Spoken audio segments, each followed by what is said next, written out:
தமிழ் நண்பர்கள் அனைவருக்கும் வணக்கம். இன்ஸ்டாகிராமில் இப்போ ட்ரெண்டிங்கில் இருக்க இந்த வீடியோவில் உங்களோட இமேஜ் ஆட் பண்ணி எப்படி கிரியேட் பண்ணுறதுன்னு இந்த வீடியோவில் பார்க்க போகிறோம். இந்த வீடியோ ஸ்கிப் பண்ணாமல் ஃபுல்லாக பாருங்கள்.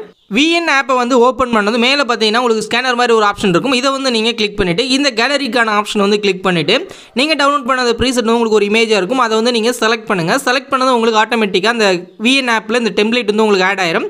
ஆட் ஆன பிறகு கீழே உள்ள யூஸ் டெம்ப்ளேட் அப்படின்றத கிளிக் பண்ணுங்கள். கிளிக் பண்ணிவிட்டு இங்கே ஃபோட்டோஸ் அப்படின்றதை கிளிக் பண்ணி உங்களுக்கு பிடிச்ச உங்களோட பிக்சர் நீங்கள் செலக்ட் பண்ணுங்கள். செலக்ட் பண்ணால் நீங்கள் ரீப்ளேஸ் அப்படின்ற ஆப்ஷன் இருக்கும். அதை கொடுத்துருங்க. 10 இமேஜ்லுமே ரீப்ளேஸ் ஆயிரும். ரீப்ளேஸ் ஆன பிறகு இங்கே நெக்ஸ்ட் அப்படின்ற இந்த ஆப்ஷன் கொடுங்க. கொஞ்சம் நேரம் ப்ராசஸ் ஆகிட்டு நம்மளோட வீடியோ எடிட் ஆகி வந்த பிறகு நீங்கள் ப்ளே பண்ணி பாருங்கள். நம்மளோட வீடியோ கரெக்டாக வந்திருக்கா அப்படின்றது. கரெக்டாக நம்ம எடிட் பண்ணி முடிச்சிட்டோம் அப்படின்னா மேலே பார்த்தீங்கன்னா உங்களுக்கு ஒரு டவுன்லோட் சிம்பிள் இருக்கும். அதை நீங்கள் கிளிக் பண்ணிவிட்டு ரெசல்யூஷன் உங்களுக்கு என்ன ஃபார்மேட் வேணுமோ அதை செலக்ட் பண்ணுங்கள். 1080 13 fps செலக்ட் பண்ணிவிட்டு இங்கே எக்ஸ்போர்ட் அப்படின்ற ஆப்ஷன் கிளிக் பண்ணிடுறேன். இது ஃபுல்லாக எக்ஸ்போர்ட் ஆகிட்டு உங்கள் கேலரியில் சேவ் ஆயிரும். இந்த வீடியோ பிடிச்சிருந்துச்சு அப்படின்னா நம்ம தமிழன் டெக் யூடியூப் சேனலை சப்ஸ்கிரைப் பண்ணிக்கிங்க.